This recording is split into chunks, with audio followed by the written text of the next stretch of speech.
Quando se fala com algum chinês sobre a história chinesa, provavelmente a primeira coisa que ele dirá é uma história de 5.000 anos.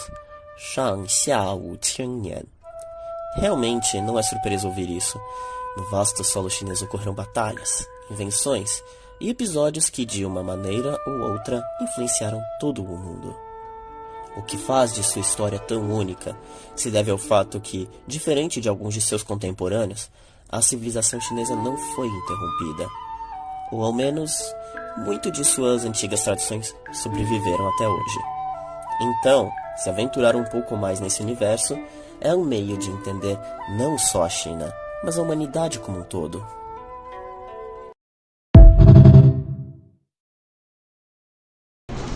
Olá, Ni Hao, tudo bem? Sejam bem-vindos ao pequeno documentário de história chinesa.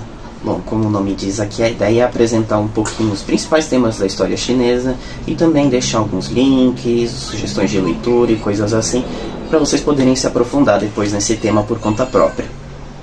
E já peço desculpas de antecedência, porque talvez demore para postar alguns dos vídeos, pois ainda dá um pouquinho de trabalho, edição e tudo mais, mas se tudo der certo, aos poucos isso vai se tornar uma coisa mais frequente.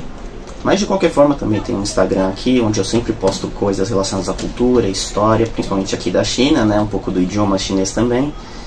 Então fica aí essa sugestão para complementar o que vamos ver aqui. Se tudo der certo também, o plano a longo prazo é também adicionar outras histórias, como história da Ásia, de alguns países da Ásia específicos talvez, e um pouco de história antiga. Mas ainda assim o foco será a China. Mas vamos ver como isso tudo está interligado de qualquer forma, né? Bom, sem mais delongas então, vejamos aqui a história da fundação da primeira dinastia da China. Passando então por mitologia e arqueologia, vamos ver então como os chineses entendem a formação da sua história. Então, vamos nessa para o vídeo.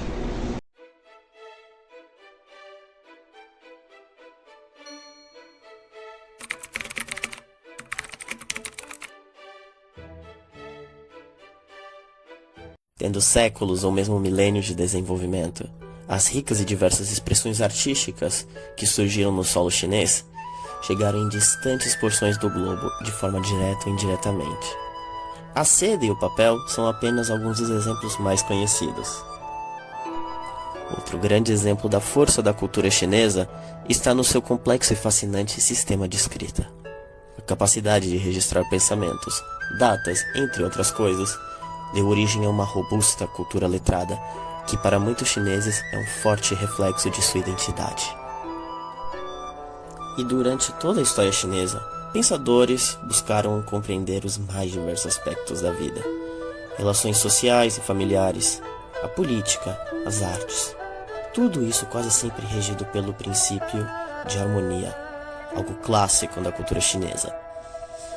Os contatos entre a tradição de Confúcio, os filósofos e místicos do taoísmo, as diversas ramificações budistas e até mesmo crenças como o islamismo e o cristianismo contribuíram para o enriquecimento da cultura chinesa.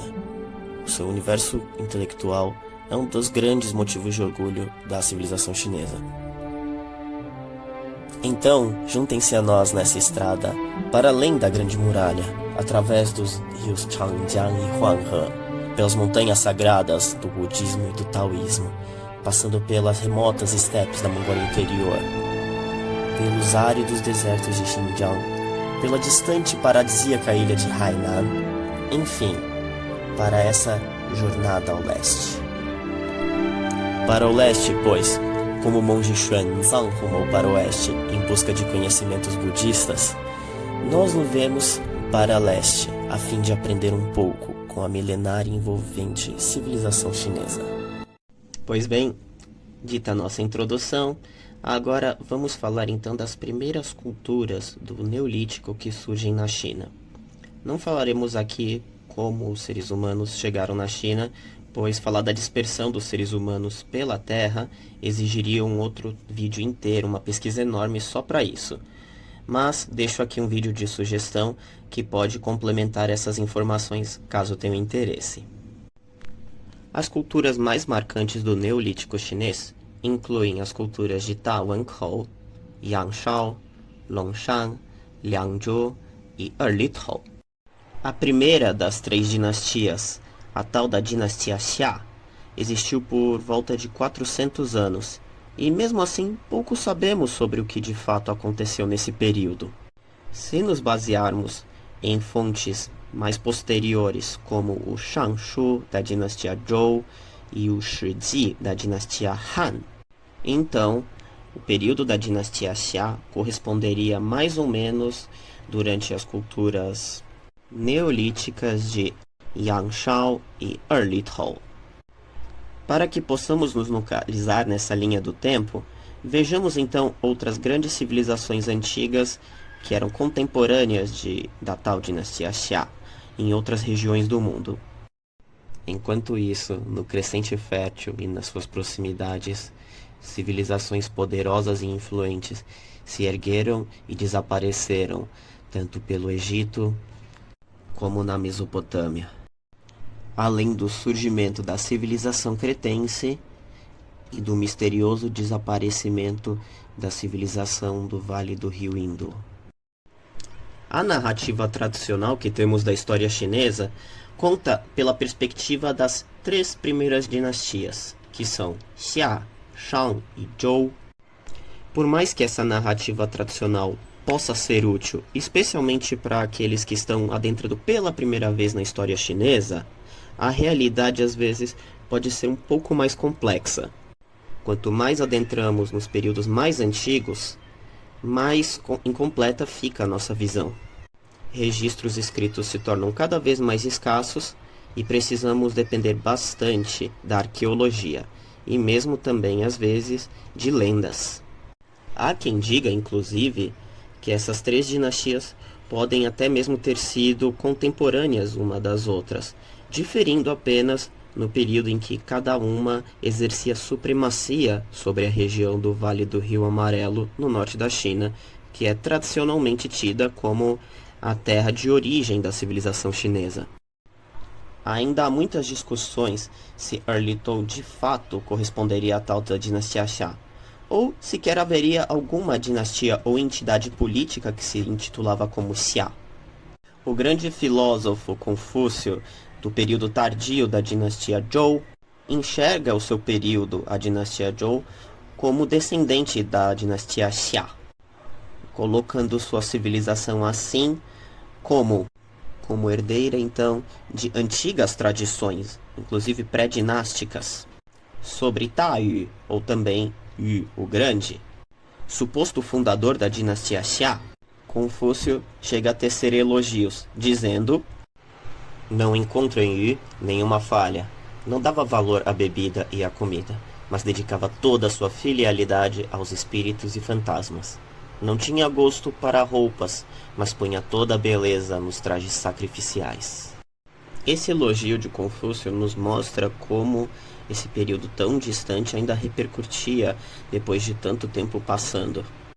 Porém, essa fala de Confúcio, na verdade, não nos diz muita coisa, né?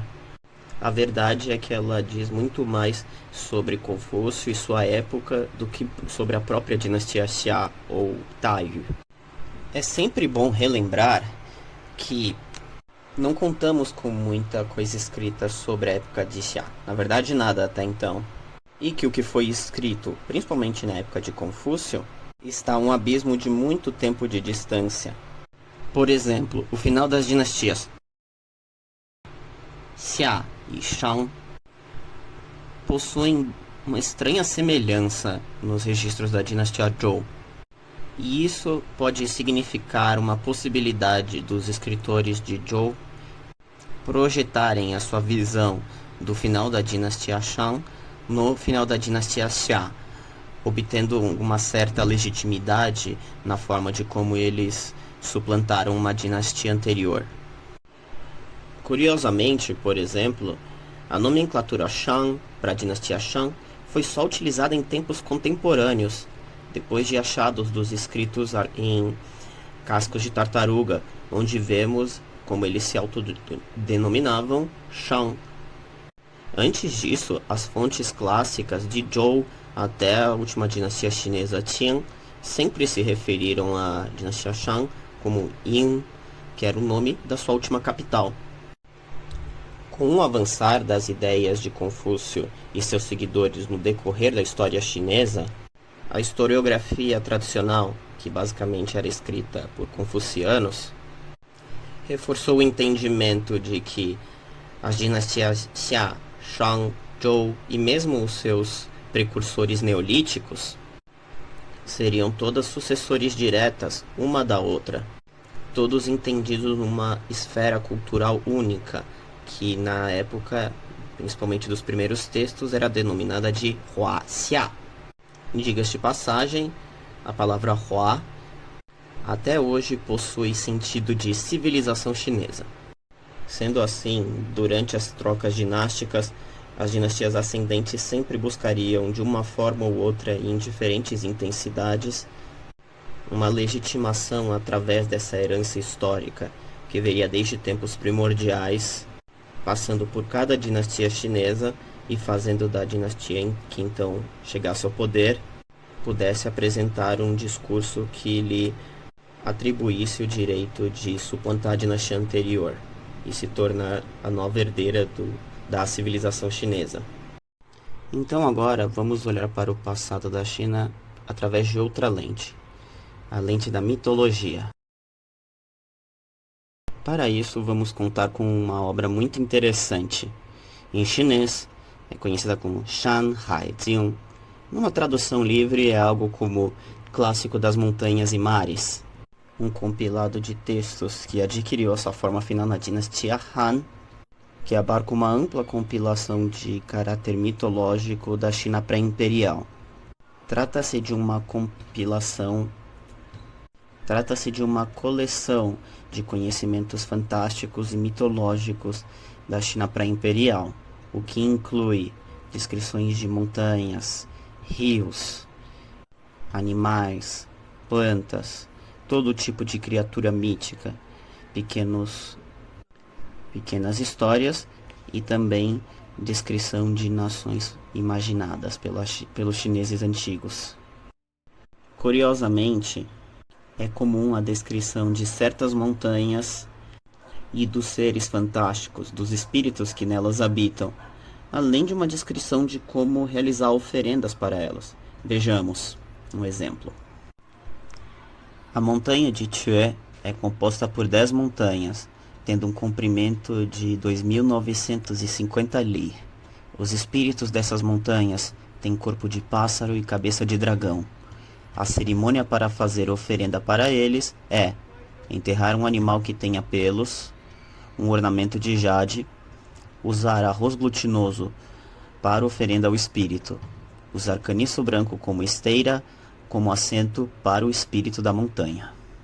De primeira vista, essa descrição parece vaga, confusa, mas o especialista em arqueologia da China antiga, Zhang Guangzhi, afirma que o Clássico das Montanhas e Mares provavelmente se tratava de uma espécie de manual para xamãs. Em outras passagens do Clássico das Montanhas e Mares, nós vemos surgir uma figura que em chinês chamamos de Wu, cuja tradução convencional acabou se tornando xamã. De acordo com essas passagens, montanhas serviriam para esses tais xamãs Wu subirem aos céus e descerem para a terra por algum motivo.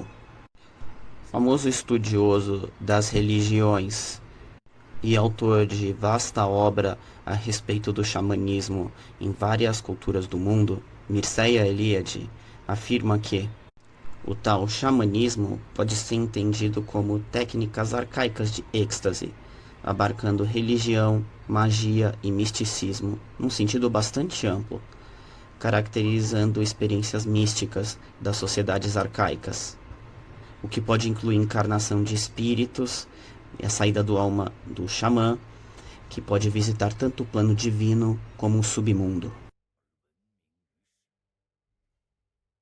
E de fato, muito do que o livro das Montanhas e dos Mares nos traz parece corroborar com essa ideia. Vejamos, por exemplo, que em outra parte temos uma descrição que inclui o rei da dinastia Xia, chamado de Qi. De acordo com ela, nos campos de Dale, Qijixia, dançou ao som da canção Jiudai. Ele era puxado por 2 dragões e cercado de nuvens. Ele carrega na mão direita um anel de jade, e em seu corpo traz um pingente semicircular de jade. Os campos de Tala estão localizados a norte da montanha Taiyun. E também em outra passagem temos que, para além do mar sudoeste, ao sul de Chishui e a oeste de Liuxia, há uma pessoa com 2 cobras como adorno em suas orelhas, sendo puxado por 2 dragões. Essa pessoa é Qi Jixia. Qi subiu 3 vezes ao céu como convidada e trouxe para a terra as canções Jiuge e Jiubian. Ao alcançar os campos de Tianmu a mais de 2.000 ren de altura, Qi começou a cantar a música Jiuzhao. Então, o curioso disso tudo é que vemos uma associação direta entre os governantes da China antiga, sejam os dinásticos ou pré-dinásticos, sendo associados a essa figura do xamã. Então, temos a grande possibilidade de que os próprios reis chineses das dinastias Xia, Shang e mesmo depois em Zhou desempenhariam papéis de serem os maiores xamãs e mais responsáveis pela comunicação com os céus, sendo algo que foi persistindo também na China imperial, apesar de cada vez mais diluído pelas ideias racionalizadas de Confúcio e também a entrada de ideias como o budismo. Uma outra curiosa história que aparece em obras paralelas, como no Shangshu e no Guoyu, referem-se a uma história de separação entre o caminho do céu e da terra. De acordo com essas histórias,